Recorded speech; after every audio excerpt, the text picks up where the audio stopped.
สบายดีพี่น้องลองทานข้าวปุ้นบ่มีบ่มึงท่านมีแล้วไปเอาข้าวปุ้นมากินกับตำมะฮุ่งนี่หากาคือว่าเนาะ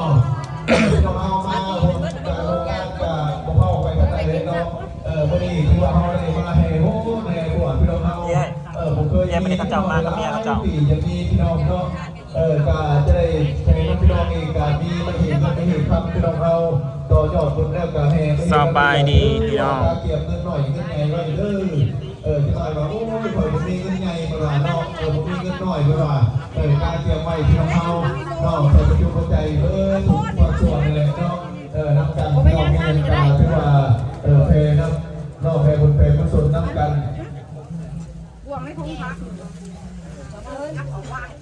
จะหอมกินสินติอย่านะมีสนิทกูก็สกินด้วย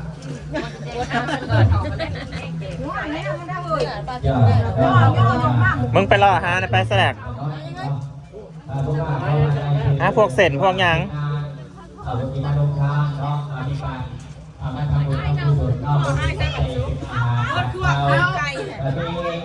อยู่ที่8หน่วยงานเนาะการที่หน่วยงานที่1กับทีมงานหน่วยงานอย่าไปทำมาเสร็จก่อนนะพูดกับมึงเสร็จเอา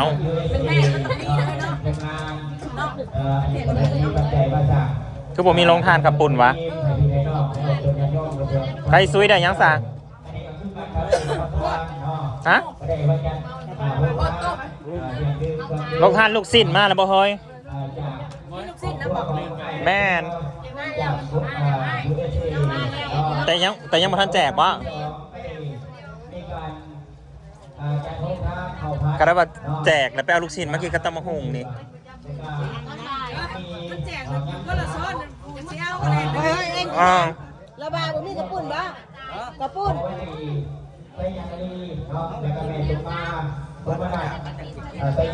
คนละเรื่องเลยมึงดูนะโอ้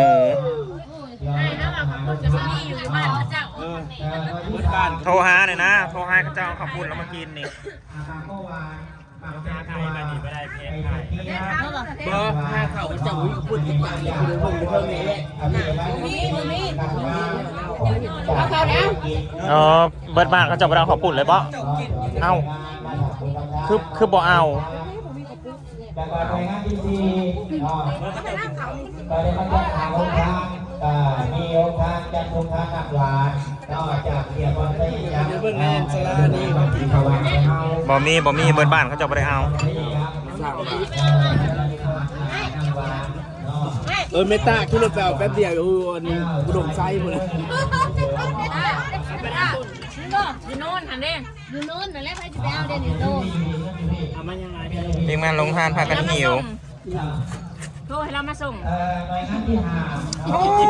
หิวข่าวได้ป่ะนี่พี่เขาก็กินเลยคนไปเอาแม่สิโทรนี่มันบอก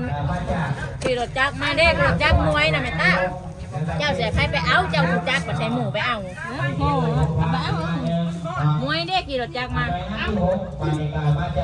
สูเอาออกสภานะยื้อแล้วก็ลูกซีอีโดมาจากทีมงานของขังลมมันหอยอย่างมันฮอน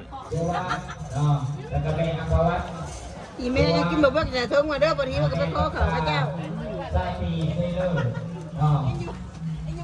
แล้วก็แม่บุญมีป้าบุญเฮียบุญตาแม่เกศรพระปกษาอันนี้ก็คือหน่วยงานหนึ่งที่ว่ามาประกอบส่วนทางโครงการแล้วก็หน่วยงานที่7ในการเอาทางน้ำหวานทางโมหวานซาลีหวานจากให้ก็เรียนว่าปีเมื่อวานนี่พอฮอนจนหัวสิแตกบัดเมื่อเอาหน้ามายายเพราะว่าหนาว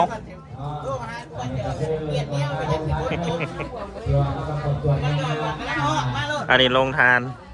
น้ำพี่น้องน้ำมันลมเมื่อวานนี่ก็ยังว่าฮ้อนยังว่าคิดว่าจะขายดีแน่นอนว่าน้ำเอามาเมื่อนี้ มาพระต่อเพราะว่าหนาว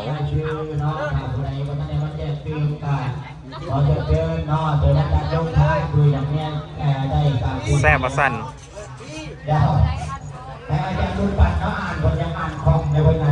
แซ่บอยูซูตะมะฮุงนะโซ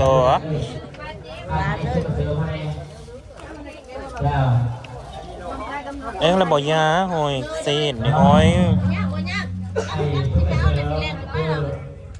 แต่ว่าลาบซีนเป็นตาแซ่บมากเลยนะเธอ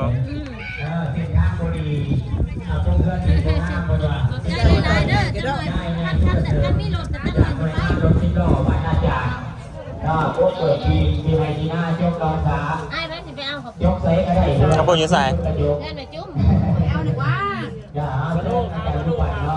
ใครมีโหลด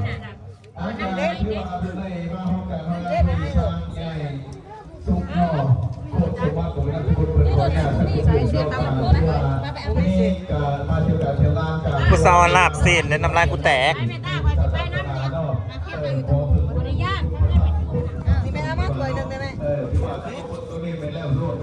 ย่าเข้ายาเด้ออย่าเข้ายาเด้อทานเลยเด้อกำลังจะเปล่า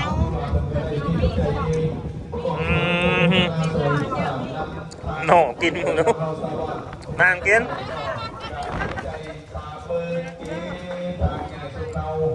บอกพิจารณาคนก็ได้มาเชียร์โชคเชียร์ตาวาสนาอีกคือกันที่เจ็บคือพักหาพงประมาณนั้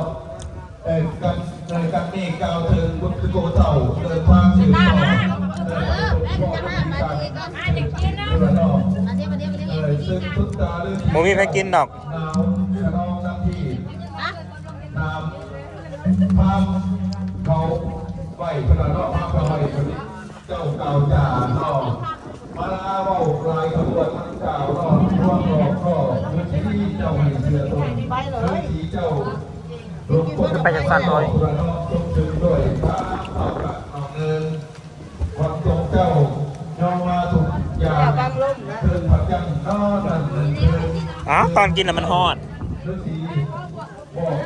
หนทางไปสู่เขาวงกฏไม่ตาพาเท่า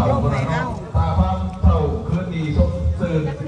เดินนันต้นไปถึงเจ้าหอดไปบูชากันนี่ซาตานีเรือลายตัวโอ้กินตำมะฮุงนี่นะท่านผู้ชมเพราะว่ามาท่านอยากกินซีนเดี๋ยวไขมันขุ่นอีกเส้นทางกระแมงนอกเป็นผู้นำติดต่อมาคือว่าพวกลูกค้าก็ได้เห็นมาในวันที่7วันที่8เดือน2025เนาะก็ถือว่าจะทางกันทุกเดือนเนาะที่ว่าได้ติดต่อมาจากที่ว่าเป็นทางจากคุ้มนาคุ้มเรือมาหาทาง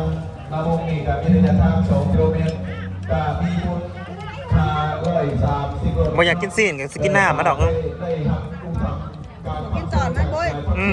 กินจอนกับกินน้ำจากถุงเงิน1,100นอก10,000 บาทสลดในการต้องวิกโซน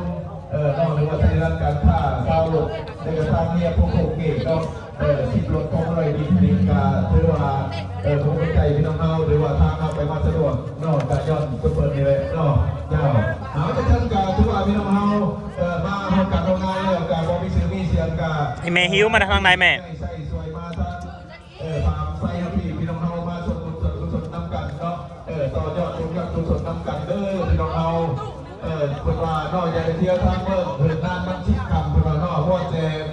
เก็บฝั่งนอกจิตใจดีกันโอ้ยเถียงคำพี่น้องเฮานอกพ่อให้จะบอกจะให้ได้เป็นสามีกันเลยนอก